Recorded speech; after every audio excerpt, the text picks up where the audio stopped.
अस्सलाम वालेकुम स्टूडेंट्स, उम्मीद करता हूँ आप सब ठीक ठाक खैरियत से होंगे। इस लेक्चर में मैं आप लोगों के साथ एक पास्ट पेपर का क्वेश्चन डिस्कस करूँगा और इसको डिस्कस करने का मेन एम ये है कि आप लोगों का जो कैश बजट है उसका जो कॉन्सेप्ट है वो थोड़ा सा क्लियर हो जाए, बेहतर हो जाए और चीज़ें आपको समझ में आने लगें। बहुत मुश्किल सवाल नहीं है, एक आसान सा सवाल है, लेकिन इसको चलिए देखते हैं और सॉल्व करते हैं। सबसे पहले जो पार्ट है उसमें तो लिखा हुआ है state two benefits of preparing a cash budget, यानी कि कैश बजट बनाने का जो आप कह लो कि फ़ायदा होता है वो क्या होता है। तो दो फ़ायदे हैं कैश बजट बनाने के। नंबर वन, आप ये कह सकते हो plan ahead if there is any cash deficit, यानी कि जब आप बजट बनाओगे तो आपको ये पता चल जाएगा कि किस महीने में आपको डेफिसिट होगा, विच मीन्स कि आपकी पेमेंट ज़्यादा होंगी और रिसिप्ट्स कम होंगी। तो उसके लिए आप प्रॉपर प्लानिंग कर सको कि कब हमें फ़ंड्स जो है वो कम होंगे और कब हमें कुछ करना है, कुछ नहीं करना। ठीक है, यानी कि ये चीज़ हाईलाइट हो जाएगी कि किस महीने कैश का मसला हो सकता है। अच्छा, दूसरी चीज़ जो आप इसी तरह कर सकते हो वो ये है कि plan ahead if there is any cash surplus, यानी कि बजट बनाने से आपको ये भी पता चल जाएगा कि किस महीने ज़्यादा सरप्लस होगा और उससे आपको फ़ायदा ये होगा कि आप ये देख सकोगे कि भाई मेरे पास अगर बहुत ज़्यादा किसी महीने सरप्लस आ रहा है तो उसको मैं कहीं पर इन्वेस्ट कर दूँ। बी पार्ट मेन रिक्वायरमेंट है prepare the cash budget for each of the 3 months April May and June 2018। तो हम कैश बजट बनाते हैं। कैश बजट के लिए आप लिखोगे अप्रैल, फिर आप लिखोगे मई, फिर आप लिखोगे जून। कैश बजट में आपकी पहली हेडिंग जो होगी वो होगी रिसिप्ट्स की, यानी कि आप रिसिप्ट्स मेंशन करोगे, यानी कि जहाँ जहाँ से पैसे आ रहे हैं वो लिखोगे। और अगर हम सवाल पढ़ना स्टार्ट करते हैं तो लिखा हुआ है Luke's business is due to start on 1 April 2018 selling a single product obtained from a sole supplier. Luke जो है वो 1 अप्रैल को बिजनेस स्टार्ट करेगा, एक सिंगल तरह का प्रोडक्ट बेचेगा जो एक सिंगल सप्लायर से खरीदेगा। The purchase price is $40 per unit and Luke will sell each unit at a markup of 60%। खरीदेगा 40 का, उसमें 60% का प्रॉफिट ऐड कर कर उसको बेचेगा। He also wants to maintain inventory at a level of sufficient to cover 50% of the next month sale. ये चाहता है कि इसके पास जो क्लोजिंग इन्वेंट्री हो किसी भी महीने वो नेक्स्ट मंथ की सेल्स के 50% को कवर करने के लिए मौजूद हो। Budgeted unit sales for the first 4 months of trading are as follows. अप्रैल मई जून जुलाई में जो यूनिट्स बिकेंगे उसकी इन्फॉर्मेशन है हमारे पास। The following information is also available. Number one, Luke will introduce $150,000 capital into the business bank account on 1st April 2018. On the same day, equipment costing $48,000 will be purchased by check. देखिए, ये receipt से payments जो है या cash budget जो है इसमें हम ये देखते हैं कि हमारे पास कब कैश जाएगा और कब कैश आएगा। तो मैं एक काम करता हूँ, साथ साथ ही रिसिप्ट्स और पेमेंट्स का कॉलम बनाता रहता हूँ। और एक तो मैंने रिसिप्ट्स की हेडिंग डाल दी, ये मंथ्स हमारे आ गए, ठीक है ना, हमारे पास मंथ्स आ गए, सही है ना। और मैं यहाँ पर पेमेंट्स भी कैलकुलेट साथ साथ ही करता रहता हूँ, पेमेंट्स। अच्छा देखिए, पहला जो सेंटेंस है उसमें वो बोलते हैं look will introduce $150,000 capital into the business bank account on 1 अप्रैल, यानी कि डबल एंट्री पास होगी, बैंक अकाउंट डेबिट और कैपिटल अकाउंट क्रेडिट, और ये पहली अप्रैल को एंट्री पास होगी। विच मीन्स मैं ये कह सकता हूँ कि पहला जो कैश इनफ्लो होगा या रिसिप्ट्स होंगी या पैसा आएगा बिजनेस बैंक अकाउंट में वो थ्रू कैपिटल आएगा, विच इज़ 150,000। ये रिसिप्ट साइड पर इसलिए लिखा क्योंकि ये हमारे पास डेबिट हो रहा है, बैंक अकाउंट में ऐड हो रहा है, हमारे बिजनेस में आ रहा है, कोई भी पैसा आ रहा होगा, कैश इनफ्लो होगा, वो रिसिप्ट साइड पर आएगा। On the same day equipment costing 48,000 will be purchase by cheque, यानी कि सेम दिन मैं इक्विपमेंट परचेज करूंगा तो मैं यहाँ पर इक्विपमेंट लिख देता हूँ, इक्विपमेंट। और क्योंकि इक्विपमेंट जो है वो मैं परचेज़ करूँगा और वो 48,000 की परचेज़ करूँगा तो इसकी मैं एक पेमेंट करूँगा। Number two, equipment will be depreciated over a period of 60 months with no residual value. Depreciation की पॉलिसी दी हुई है। All purchases are expected to be paid 1 month after the purchases are made. कभी भी किसी भी महीने कोई चीज़ खरीदूंगा तो उसकी पेमेंट 1 महीने बाद करूँगा। All sales will be on credit, सारी की सारी सेल्स क्रेडिट पर होंगी, कोई कैश सेल्स नहीं होगी। 20% of customers are expected to take a cash discount of 1.5% and pay in the month of sale. 20% customers 1.5% का डिस्काउंट लेंगे और सेम महीने में पे करेंगे. 30% of customers are expected to pay 1 month after the sales are made. The remaining customers are expected to pay 2 months after the sales are made. 5. Monthly operating expenses will be paid in the month they are incurred. They are expected to be 43,000 including depreciation. सही है जनाब. अच्छा जी, अब हम अपने पास working पर आते हैं. हम अपने रिसिप्ट्स के कॉलम को कंप्लीट करते हैं. देखिए, एक तो कैपिटल आएगा, ये एक रिसिप्ट हो गई, ठीक है. दूसरी रिसिप्ट्स क्या हो सकती हैं? अच्छा, एक और चीज़ देखिए, चीज़ जो है ना, परचेज प्राइस जो है वो 40 है, ठीक है. परचेज प्राइस 40 है और सवाल कहता है कि Luke will sell each unit at a markup of 60%.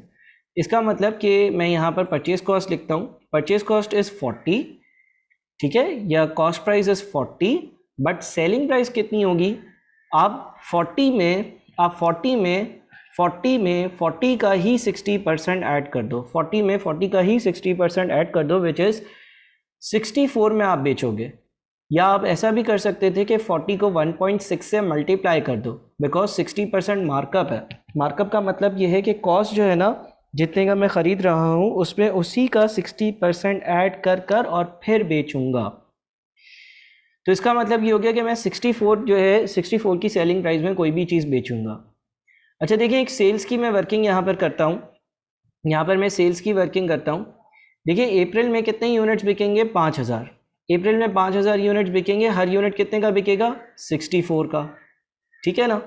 बल्कि यहाँ पर मैं सेल्स की यूनिट्स भी लिख दूँ. अप्रैल में 5000 यूनिट्स है, या थोड़ा सा और नीचे लिख दूँ, अप्रैल में 5000 यूनिट्स है, मई में 8000 यूनिट्स है, जून में 4000 यूनिट्स है. एग्रीड. अप्रैल में 5000 यूनिट्स बिकेंगे, मई में 8000 यूनिट्स बिकेंगे और जून में 4000 यूनिट्स बिकेंगे. हमें बजट अप्रैल में एंड जून का बनाना है. अच्छा, सेल्स रेवेन्यू कितना होगा? अगर मैं सेल्स रेवेन्यू की बात करूं, सेल्स रेवेन्यू कितना होगा, तो जब मैं 5000 यूनिट्स अप्रैल में बेचूंगा, वो 5000 यूनिट्स कितने के हिसाब से बिकेंगे? 64 के हिसाब से बिकेंगे, यानी कि 3,20,000 रुपये की सेल्स होगी. जब मैं मई में 8000 यूनिट्स बेचूंगा, हर यूनिट 64 के हिसाब से बिकेगा, यानी कि 5,12,000 की सेल्स होगी. और जब मैं जून में यूनिट्स बेचूंगा तो 4000 यूनिट 64 के हिसाब से बिकेंगे, यानी कि टोटल 256,000 रुपीज़ की सेल्स होगी, ठीक है.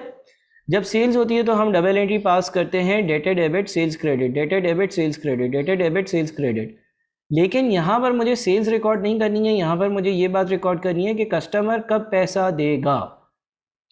तो पॉइंट 4 देखें, all sales will be on credit. 20% of customers are expected to take a cash discount of 1.5% and pay in the month of sale. यानी कि आपके पास जो डेटर से पैसे आएंगे ना, वो कैसे कैसे आ सकते हैं? सेम मंथ, कोई सेम मंथ में पे कर दें. दूसरा डेटर क्या होगा? दूसरे डेटर से वो पैसे आएंगे आफ्टर 1 मंथ, आफ्टर 1 मंथ पे कर दे. सर कैसे? दूसरा सेंटेंस पढ़ें, 30% of customers are expected to pay 1 month after the sales are made. और तीसरा क्या है? The remaining customers are expected to pay 2 months after the sales are made. तो डेटर्स और जो 2 मंथ्स होंगे after 2 months, after 2 months 3 column है. Debtors same month, debtors after 1 month, debtors after 2 months. देखिए, 3,20,000 रुपये की मैंने अप्रैल में चीज़ें बेची. सवाल ये कहता है 20% लोग सेम महीने पैसे दे देंगे, लेकिन इनको मैं 1.5% का डिस्काउंट दूंगा पेमेंट पे. इसका मतलब ये हो गया कि सेम मंथ में जो मुझे पैसे रिसीव होंगे ना, 3,20,000 की टोटल सेल्स है, मैं इसका लूँगा 20%. क्यों 20% लूँगा? क्योंकि 20% कस्टमर्स ऐसे हैं जो सेम महीने में पैसे देने को तैयार हैं.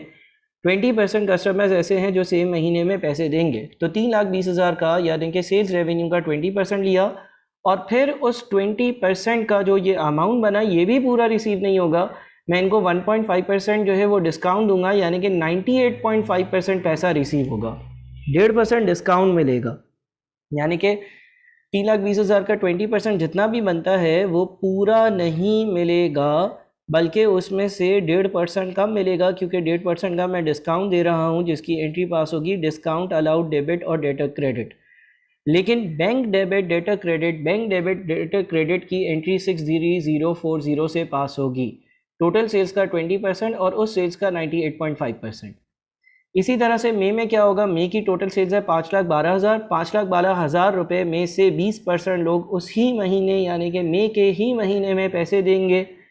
5,12,000 रुपये में से 20% लोग उसी महीने यानी कि मई के ही महीने में 20 पैसे देंगे। और इसका मैं 98.5% ले लूँगा, इसलिए क्योंकि पैसे पूरे नहीं मिलेंगे, 1.5% पैसा कम मिलेगा। 1.5% पैसा कम मिलेगा, 1.5% पैसा कम मिलेगा। 1.5% पैसा इसलिए कम मिलेगा क्योंकि आप 1.5% का डिस्काउंट दोगे। इसी तरह से जून की अगर बात करते हैं तो जून की 256,000 की सेल्स है, इसका मैं 20% लूँगा और फिर क्योंकि मैं 1.5% का डिस्काउंट दे रहा हूँ तो इसका मैं 98.5% लूँगा, यानी कि ये 50,432 बनेगा। ये वो पैसे हैं जो मुझे रिसीव होंगे उन डेटर से जो सेम महीने में मुझे पैसे पे करने को तैयार हैं। अच्छा, डेटर्स आफ्टर 1 मंथ और डेटर्स आफ्टर 2 मंथ का क्या मतलब है? देखिए फिर लिखा हुआ है 30% of customers are expected to pay 1 month after the sales are made. यानी कि मिसाल के तौर पर अगर मैं अप्रैल में 3,20,000 रुपये की चीज़ें बेचता हूँ, 3,20,000 रुपये की चीज़ों में से 20% लोगों ने तो सेम महीने पैसे दे दिए, 20% लोगों ने तो सेम महीने पैसे दे दिए, लेकिन 30% लोग अगले महीने पैसे देंगे। यानी कि अप्रैल की सेल्स का 30% मई में मिलेगा, अप्रैल की सेल्स का 30% मई में मिलेगा, अप्रैल की सेल्स का 30% मई में मिलेगा। इसी तरह से जून की अगर बात करते हैं तो मई की सेल्स का 30%, मई की सेल्स का 30%, मई की सेल्स का 30% जून में मिलेगा, मई की सेल्स का 30% जून में मिलेगा, जो कि 153,600 बनता है। अच्छा सर, आफ्टर 2 मंथ्स क्या है? देखें आगे लिखा हुआ था the remaining customers are expected to pay 2 months after the sales are made. बचे हुए कस्टमर्स जो हैं, यानी कि 50% बच गए ना, वो बचे हुए 50% कस्टमर्स सेल के 2 महीने बाद देंगे। देखिए अप्रैल में मैंने जो 3,20,000 रुपये की सेल्स करी, उस 3,20,000 रुपये की सेल्स में से 20% लोगों ने पैसे इधर ही दे दिए। फिर 3,20,000 रुपये की सेल्स में से 30% लोगों ने पैसे इधर दे दिए। फिर 3,20,000 रुपये की सेल्स में से 50% बचे हुए लोगों के पैसे मुझे जून में मिलेंगे, यानी कि इसका अब मैं ले लूँगा 50%। ठीक है। इसी तरह से मई जो है, मई की जो सेल्स थी उसका 20% मई के महीने में ही मिल गया, मई की सेल्स का 30% जून के महीने में मिल गया और मई की सेल्स का बकाया 50% जुलाई में मिलेगा, लेकिन वो बजट हमें बनाना नहीं है। इसी तरह से जून का 20% जून में ही मिल गया, ये रहा, जून का 20% जून में ही मिल गया, बाकी 30% जुलाई में मिलेगा और बचा हुआ 50% अगस्त में मिलेगा। तो इस तरह से मैं अपनी अगर टोटल रिसिप्ट्स लिखूँ तो मेरे ख्याल में और कोई रिसिप्ट्स है नहीं, तो मैं अपनी टोटल रिसिप्ट्स लिख सकता हूँ। टोटल रिसिप्ट्स जो हमारे अप्रैल में और जून के महीने की होंगी वो कुछ इस तरह से ये बन रही हैं। ठीक है ना, यानी कि आपकी जो टोटल रिसिप्ट्स हैं वो अप्रैल की 213,040 और मई की 196,864 और जून की 364,032, ये आपकी टोटल रिसिप्ट्स होंगी। जब हम टोटल रिसिप्ट्स लिख लेते हैं तो टोटल रिसिप्ट्स में से अब बारी आती है पेमेंट्स की। ठीक है, ये तो आपने टोटल रिसिप्ट्स लिख ली। ठीक है, अब आ जाते हैं पेमेंट साइड पर। तो पेमेंट साइड पे क्या है भाई? पेमेंट साइड पर एक तो इक्विपमेंट की पेमेंट करी थी, ठीक है, वो हमने अकाउंट फॉर कर ली। इसके अलावा क्या होगा? इसके अलावा हम परचेजेस की बात कर लेते हैं। देखिए अगर हम परचेजेस की बात करते हैं, सवाल कहते हैं all purchases are expected to be paid 1 month after the purchases are made. सारी की सारी परचेजेस जो है वो परचेज के 1 महीने के बाद पे करी जाएंगी। तो इसकी कुछ एक वर्किंग हमें करनी पड़ेगी लाजमी तौर पर, और वो किस तरह से करेंगे? हम पहले ये तो ढूंढें कि किस महीने कितनी परचेजेस कर रहे हैं। ये वाला पॉइंट बड़ा की पॉइंट है। बोलता है he also wants to maintain inventory at a level sufficient to cover 50% of the next month sales. देखिए अगर हम परचेज के यूनिट्स की बात वर्किंग करें, परचेज यूनिट्स की वर्किंग करें, तो हमें करना क्या होता है? Units sold add closing stock of units या फिनिश गुड्स यहाँ पर है, less opening stock of finished goods. अब आपको सेल्स पता है अप्रैल में कितने यूनिट्स बिक रहे हैं? अप्रैल में 5,000 बिक रहे हैं। मई में कितने बिक रहे हैं? 8,000। जून में कितने बिक रहे हैं? 4,000। जुलाई में कितने बिक रहे हैं? 3,000। सवाल ये कहता है he also wants to maintain inventory level at a level sufficient to cover 50% of the next month sale. यानी कि इसके पास किसी भी महीने का जो क्लोजिंग स्टॉक होगा, किसी भी महीने का जो क्लोजिंग स्टॉक होगा वो अगले महीने यूनिट जो बिक रहे हैं उसके 50% के बराबर होगा। विच मीन्स अप्रैल का जो क्लोजिंग स्टॉक होगा, अगर मई में 8000 यूनिट्स बिक रहे हैं तो उसका 50% होगा। अगर मई में 8000 यूनिट्स बिक रहे हैं तो उसका 50% होगा। अगर मई में 8000 यूनिट्स बिक रहे हैं तो उसका 50% होगा, यानी कि 4000 होगा। अच्छा, मई का क्लोजिंग स्टॉक क्या होगा? जून में अगर 4000 यूनिट्स बिक रहे हैं, जून में अगर 4000 यूनिट्स बिक रहे हैं तो उसका 50% होगा। जून में अगर 4000 यूनिट्स बिक रहे हैं तो उसका 50% होगा। अच्छा, जून का जो क्लोजिंग स्टॉक है वो कितना होगा? जुलाई में अगर 3000 यूनिट्स बिक रहे हैं तो उसका 50% होगा। जुलाई में अगर 3000 यूनिट्स बिक रहे हैं तो उसका 50% होगा, यानी कि 1500 होगा। यानी कि ये यूनिट सोल्ड है, यह हमारे पास क्लोजिंग स्टॉक है। अच्छा सर, ओपनिंग स्टॉक पे कैसे आएंगे? अप्रैल का क्या ओपनिंग स्टॉक होगा? सवाल की पहली लाइन पढ़ो, Luke's business is due to start on 1 April. इसका मतलब अप्रैल का कोई क्लोजिंग ओपनिंग स्टॉक नहीं होगा। जब हम मई की बात करेंगे तो मई का ओपनिंग स्टॉक क्या होगा? मई का opening stock is equals to अप्रैल का क्लोजिंग स्टॉक। अप्रैल का क्लोजिंग मई का ओपनिंग, अप्रैल का क्लोजिंग मई का ओपनिंग। और फिर आपके पास जो जून का ओपनिंग होगा वो मई का क्लोजिंग होगा, यानी कि 2000 होगा। इस हिसाब से आपके पास जो यूनिट्स परचेज्ड है ना, यूनिट्स परचेज्ड हैं वो आ जाएंगे। यूनिट्स परचेज्ड आपके पास जो है वो 9000, ठीक है ना, 9000, 6000 और 3500 ये यूनिट्स परचेज्ड आ रहे हैं, यानी कि जितने यूनिट्स आपने खरीदे होंगे। अच्छा, एक यूनिट कितने का खरीदते हो? 40 का। एक यूनिट कितने का खरीदते हो? 40 का। तो हम परचेजेस की वैल्यू भी निकाल लेते हैं। हमारे पास अप्रैल में हमने 9000 यूनिट्स खरीदे हैं और हर यूनिट 40 रुपये का ख़रीदा है। हमने मई में 6000 यूनिट्स खरीदे हैं और हर यूनिट मैंने 40 का ख़रीदा है। और मई के बाद जून में मैंने 3500 यूनिट्स खरीदे हैं और हर यूनिट मैंने 40 का ख़रीदा है। तो ये आपकी परचेजेस की वैल्यू है। ये याद रहे कि आपने अप्रैल में इतने रुपए या इतने डॉलर्स, मई में इतने डॉलर्स और जून में इतने डॉलर्स की परचेजेस करी हैं। सवाल ये कहता है all purchases are expected to be paid 1 month after the purchases are made. All purchases are expected to be paid 1 month after the purchases are made. यानी कि जो चीज़ें आपने अप्रैल में ख़रीदी हैं 360,000 की, उसकी पेमेंट मई में होगी। जो चीज़ें आपने मई में ख़रीदी हैं उसकी पेमेंट जून में होगी। तो अगर मैं परचेजेस की बात करूं, परचेजेस अप्रैल में क्या पेमेंट होगी? अप्रैल तो बिल्कुल पहला साल था और अप्रैल से पहले वाला जो महीना है उसमें कुछ खरीदा ही नहीं होगा, तो कोई पेमेंट नहीं होगी। लेकिन मई में क्या पेमेंट होगी? जो चीज़ें अप्रैल में ख़रीदे हैं, जो चीज़ें अप्रैल में ख़रीदी हैं, जो चीज़ें अप्रैल में ख़रीदी हैं, जो चीज़ें अप्रैल में ख़रीदी हैं उसकी पेमेंट मई में होगी। और जो चीज़ें मई में ख़रीदी हैं, जो चीज़ें मई में ख़रीदे हैं उसकी पेमेंट जून में होगी, यानी कि 240। ठीक है जी।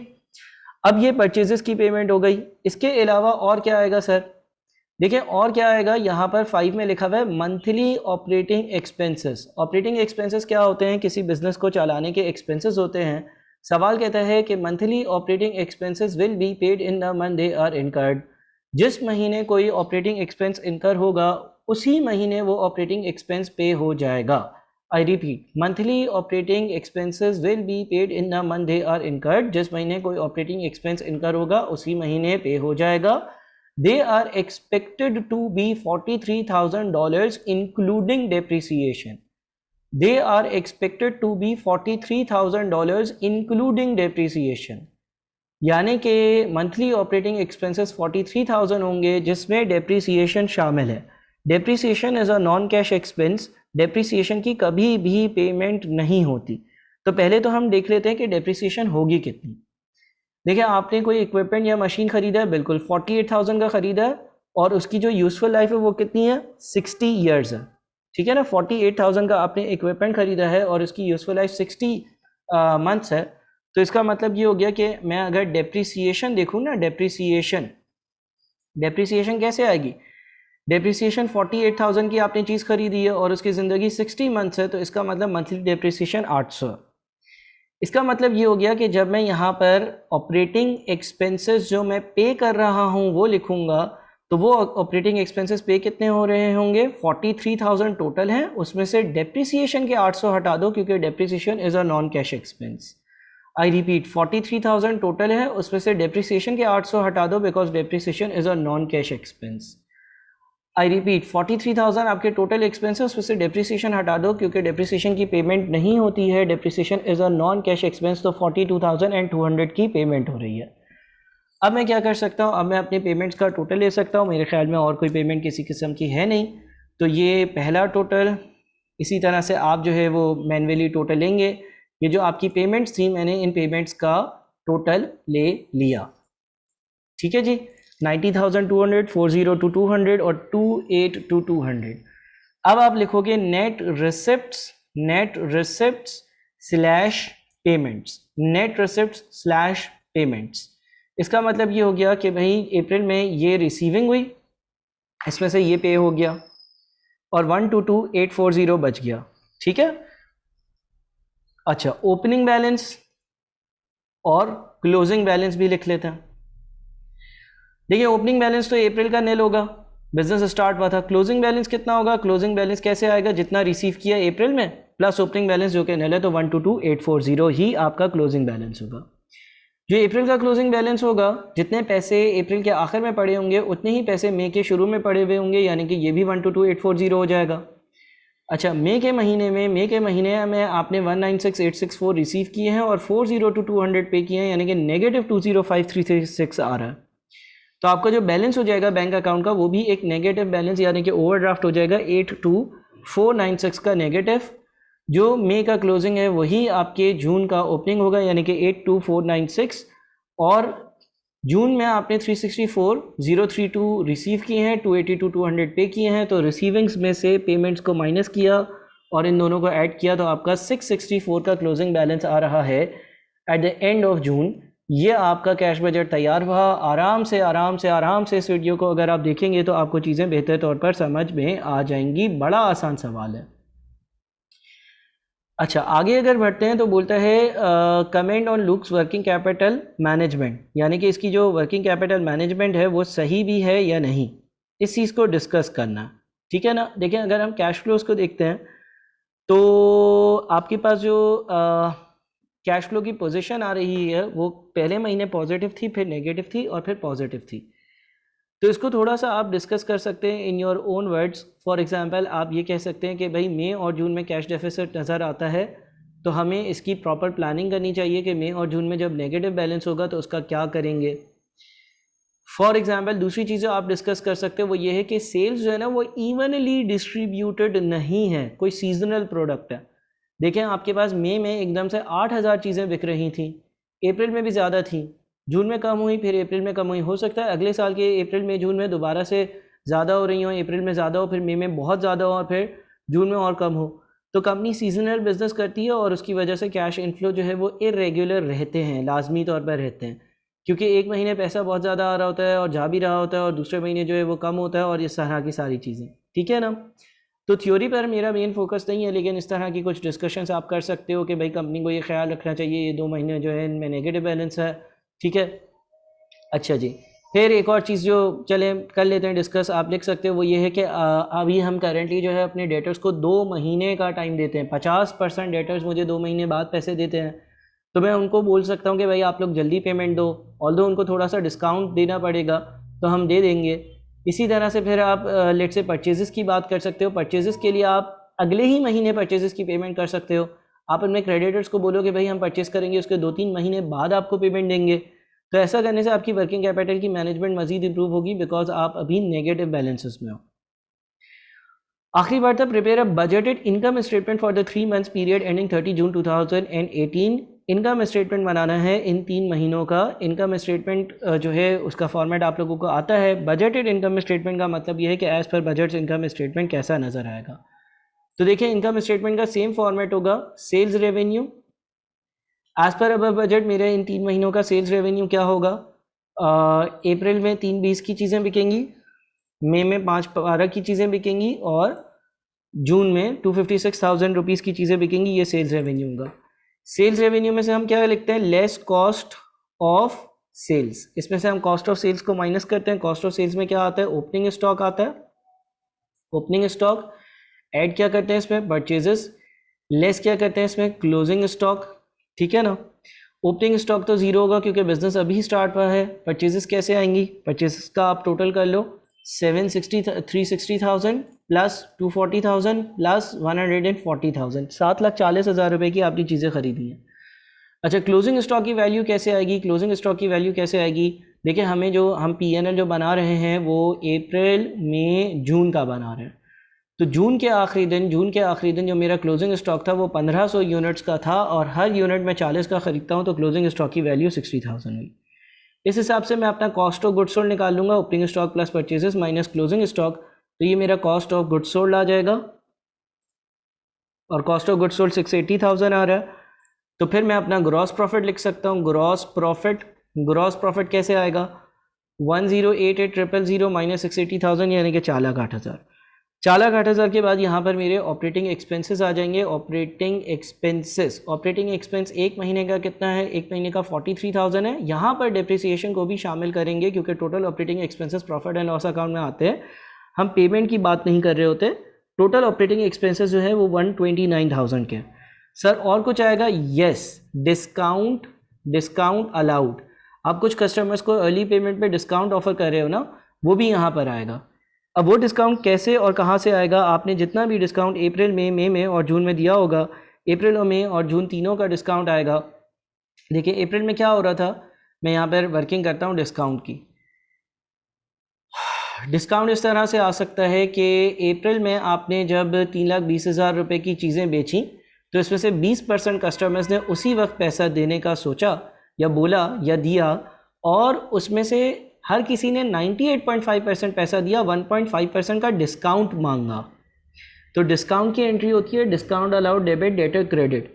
तो अभी मैं ये देख रहा हूँ कि अप्रैल के डिस्काउंट अलाउड कितने थे, 961 था। इसके बाद मई का महीना आया, मई में 5,12,000 रुपये की सेल्स हुई, 20% लोगों ने बोला उसी महीने पैसे देंगे और इनको मैंने 1.5% का डिस्काउंट दिया, तो ये 1,536 बनता। इसी तरह से जो हमारा जून का महीना है उसमें 256,000 रुपीज़ की सेल्स हुई, 20% लोगों ने बोला उसी महीने पैसे देंगे और इनको मैंने 1.5% का डिस्काउंट देने का बोला, यानी कि 768 बनता। तो इसका मतलब इन तीनों महीनों में जो मैंने टोटल डिस्काउंट दिया, इन तीनों महीनों का जो मेरा टोटल डिस्काउंट है वो 3264 है। तो यहाँ पर मेरे पास डिस्काउंट अलाउड आ जाएगा 3264, और जब डिस्काउंट अलाउड आ जाएगा तो मैं नेट प्रॉफिट भी, बजटेड नेट प्रॉफिट भी कैलकुलेट कर सकता हूँ। ग्रॉस प्रॉफिट में से ये एक्सपेंसेस हटाकर मेरा नेट प्रॉफिट आ जाएगा 275,736। ठीक है जनाब, ये मेरा ग्रॉस प्रॉफिट आ गया। जनाब अब मेरी आपसे ये रिक्वेस्ट होगी कि इस लेक्चर को अच्छे से देखकर अपने पास नोट ज़रूर करें।